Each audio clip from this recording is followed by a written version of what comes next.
Okay, I've got enough emails from folks claiming that they missed my Sunday slot car fun shows. So I said, okay.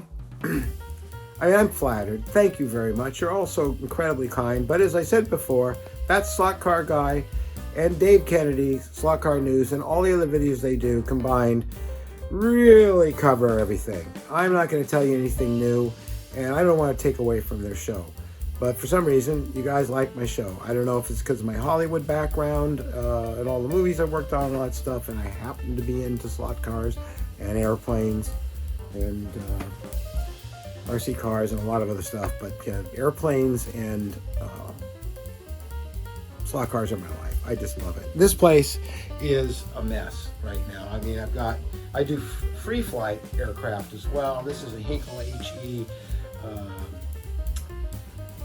112 from World War II, and of course, this is my flight sim setup with pedals down here, the throttle, and my yoke. I also have an actual yoke. This is my stick setup, and of course, I have nobody should ever do flight simulation without them. HP Reverb headsets, which are one of the best for VR, and I love those. This place is a mess. I mean, I brought all my model airplane stuff for the most part home, and I mean, this glider I haven't even flown yet. This is one of my jets, which is a foamy jet that does about 140 miles an hour with retractable landing gear. I love it. I got a little Mustang. I got a big Mustang. Lots of free flight planes here. I love free flight because, well, you can just wind them up, and we have special winders for it, and fly these planes. And sometimes they'll fly for, way beyond 5 minutes or more if they catch a thermal, and then they come back and land on Earth, and they're just beautiful, beautiful things. So one of my favorite planes to fly was a free flight plane, and I converted it to RC. It flies great too. But enough of that. This is supposed to be slot car fun, and I think a lot of you are familiar with my track. And what I have on the track today is, if I can sit down here. Can I sit down here, Rosie? The place is a mess. There's balsa wood all over the floor. This is one of my favorite things in the whole world. My Rosie. So here's the cars. Now, when I first came to Los Angeles from seek my career in Hollywood, which I actually got, I bought an old beat-up Bug-Eye Sprite that was running very well, and it had primer on it and stuff, and I drove it home. I was pulling weeds out of it. It was just in the back of this guy's backyard with a whole bunch of other cars. But I'll be darned if he didn't get in it and start it right up. So I drove that car for years, and when I sold it, it was still running. I used to drive it to San Francisco and back. I used to drive it all over the place. I loved it. I don't know why I sold it. It was stupid. But part of the reason I sold it is because I saw this Fiat, and I fell in love with it. Now mine, as you can see the pictures going up, was red, and I converted it to the OTS version with Stebro system and Webers, and lowered it and put custom rims and things on it. And a gentleman in Italy sent me this car, and this is it's a Scalextric car. You can see there. Sorry for the cell phone video, but it's pretty nice. I don't know how old it is. Maybe you guys can tell me, but it's got a real hefty motor in it. The actual car was rear engine, and it runs very well. But I suspect that it's one of their older cars. Of course, I had an MGB. Mine was VRG. This originally had a hard top line. I took it off. I'm going to convert it, restrip it, and make it into a BRG one with the tonneau cover up on this side like the one I had. Loved the car. It was a great car when it was running. It wasn't always, like all British sports cars, except that one.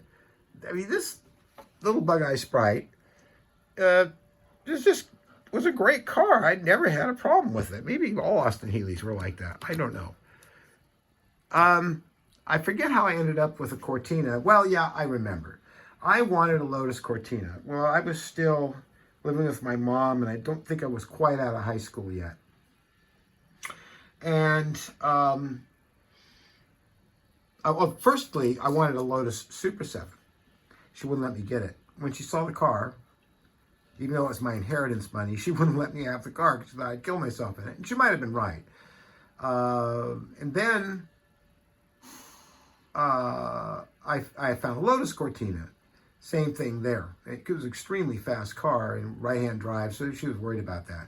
So I ended up with a Ford Cortina GT, which was a remarkable car. I mean, it really performed well. I had all the gauges. It was very high performance. I'll never forget it, driving it. And when I raced it with my mates who were driving MGBs and TR4s and stuff, it was more than competitive. I beat them a lot of times with this car. And I thought Scale Electric did a fantastic job on this car. Get it into some more light. I love the mini light wheels that are painted red. They just did a fantastic job on this car. And I agree with Dave. I think you get a lot of bang for your buck with Scale Electric, even though, you know, the frame and the running gear and stuff could be better. We all know that, but you know what? Despite that, this car runs very well, as do all their cars after a little bit of tweaking. Now, after this car, I blew the engine on it. I guess my mom felt bad for me, and I came home one day, and sitting in the driveway, it was a 1967, so it was only a couple of years old, Spitfire, BRG. Yeah, I think it had 13,000 miles on it. She bought that for me. For some reason, she thought I wouldn't kill myself in that one, and I damn near did several times after I made some modifications to it. So I'm looking for one of those. I'm also looking for an MGA. I know there's one out there. I had a 1964 black Alfa Romeo Spider Veloce with dual Webers, the 1600cc engine. Man, that was an amazing car. I know I'm leaving some out here. Lotus Europa, briefly had a 914. I had a lot of sports cars. I kind of went through them, you know, because they didn't last with me very long at that age.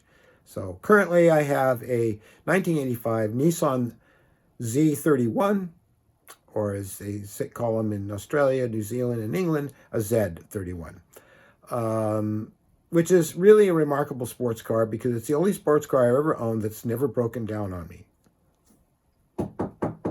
Wood.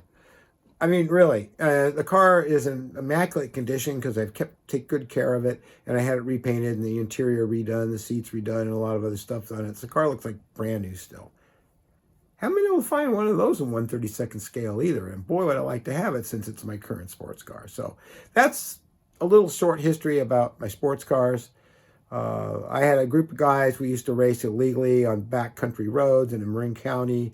We'd go down to Laguna Seca all the time and sleep in our cars in the parking lot and watch the races. Those were great times. No regrets there.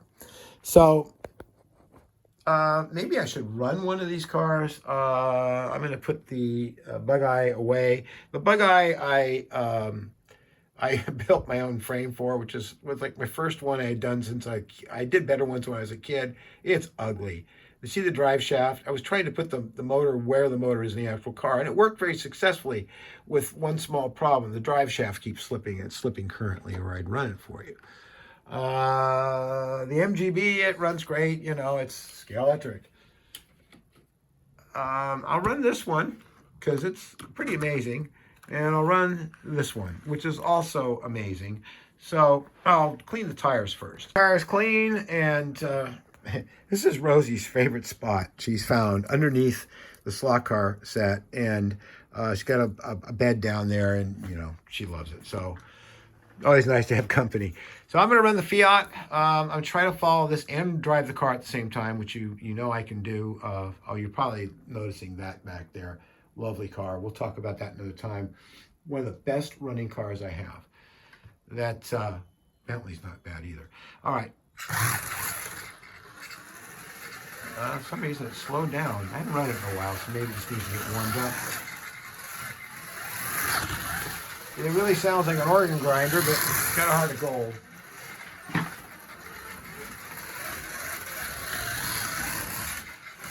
Yeah, this is something in the... So there was something in the track, and yes, the car runs very well, as you could clearly see. I thought I was shooting video all this time. I was talking away to you guys, and of course, it wasn't running. So I'm kind of redoing what I did. I'm running the Cortina, which runs very well for a Scalextric car, especially without magnets in it. But I just worked on the tires and got the tires trued up and roughed up, and I keep them clean, and she does very well. So I really wouldn't mind having one of these cars again. And I looked the other day to see what they were going for, and I couldn't believe it. I mean, just a Ford GT Cortina was $30,000 or more now. So most of these cars are. I'm sure even this one would be a lot of money. So that pretty much covers all the cars that I have so far that are cars that I used to own that I have as slot cars. But I'm still looking for an Alfa Romeo Veloce Spider, 1964. I'm still getting over whatever I had last week. It wasn't COVID. So excuse me, I got an itchy dry spot in my throat. I tested for COVID. I don't have it, but whatever it was bad. I'm still wouldn't mind having an MGA. I love that car. Just never ran right for me, but I still like to have one. And there's a few others. And I imagine there's an MGA out there. And I imagine there might be an Alfa Romeo Veloce Spider from 1964. I'm not sure. Maybe you guys can tell me. The car I currently have, of course, is my 1985 Nissan Z, which is fully restored and beautiful car. I've kept it for years. I'm the second owner, and it runs like a top, and I don't drive it all the time. I take it to car rallies and Cars and Coffee and stuff like that. Love the car. Keep it at the studio. Keep it on a car cover. Would love to find a 1/32 scale body that I could build frame for, or, you know, I wish somebody would make the car. But it was raced too, but I don't want the race version. I want just the stock version I used to have. There are others. We'll talk about those another time. In closing, I want to say that something that's on my bucket list, and you know how many times I've gone from Ninco track to this track, and I've changed it several times, and my space is limited. I would have to make hatches over there to stand up in from underneath, and here where the cows and the stone circle is, so I can reach the other side, or maybe make it roll out on legs, which is possible to do. But I need to build a wooden frame under this. This is PVC, and this is just light foam currently. I would like to have a wooden track. It's been on my bucket list for a very, very long time. That is, ever since I raced the first time on a multi-lane wooden track. We had two of them right near where I lived in Pacifica, California, growing up. Many in Marin County, where I raced with my dad. And I just thought I always wanted to route my own track. There are people who can do it for you, like Slot Car Scenics, which they make incredible stuff. I'm seeing it all the time on Dave's show, Slot Car News. And I know that they make custom tracks for people too. If you want a routed track, they'll make it up for you, and they'll send it to you, and you finish it off, put it together. That's a possibility, but I don't think it'd be that hard for me to route my own track. This course here is would be kind of hard to do, but I think it's doable, because basically this track is probably over 30 feet long if it was all stretched out. I have a hell of a lot of track in a very small space of about 12 feet. It would be more than double this. So yeah, 24, 25 feet. But I'd love to have, you know, I mean, I could fill in between all this. I could paint the track, and I could approximate a wooden track. But I really think I might do that. If not this year, starting fresh next year. So that's my dream, is to have a wooden track. It would be terrific. So, because I have all the other stuff. I have the what Dave just got, the hookup system, which I converted through Scalextric, through this box here with the ARC, which wasn't easy. I love these Ninco controllers, but I'd like to get some Professor motors if they still make them. I have a nice power supply down here. So I have all the stuff. So if I went to a wooden track, I would be in business. I just have to get the press board, or MDF, is it? Yes, MDF, 1/2 inch thickness, I believe, and I got routers, and I just need to get the bit, the one that goes and gets the slot and also gets the indentation for the braids. So I know I could use copper tape, but I think the braiding's better. It lasts longer, works better. So anyway, that's it. You want another slot car fun, you got one. I will do more, I promise, but it'll be sporadic as I have things to show you. And like I said before, you know, if you don't watch Dave Kennedy's Slot Car News and the other videos we do, you're really missing out on something. And of course, that slot car guy, who we love to watch as well, and he does a great show. Be sure to tune into him regularly when he puts up videos, which are always lots of fun. I enjoy them. And when I was thinking about how fun his videos were, that's where I got the idea of Slot Car Fun. So nobody had that one, so that's why I grabbed it. So anyway, thanks for watching. And next time we'll maybe use the professional camera and the lavalier.